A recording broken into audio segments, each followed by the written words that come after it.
What happens when a 1930s icon meets the post-apocalypse? Today, we're putting Betty Boop to the ultimate test. No weapons. No power armor. Just her fists against 4 relentless Fallout ghouls. I'm using a heavy hatching technique on the ghouls to give them that irradiated, wasteland texture.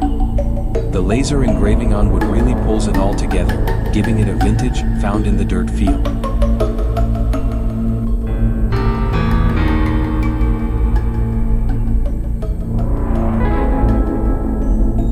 Right there, you see Betty's iconic face emerge.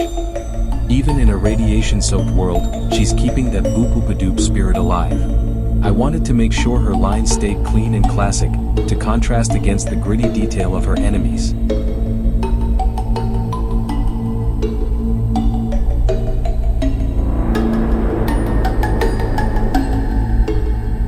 She's outnumbered 4-1, but she isn't backing down.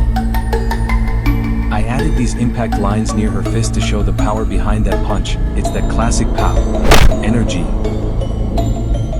And here it is, the final result. So, I have to ask you, in this fight, who do you think actually wins? Let me know in the comments which character I should send into the wasteland next.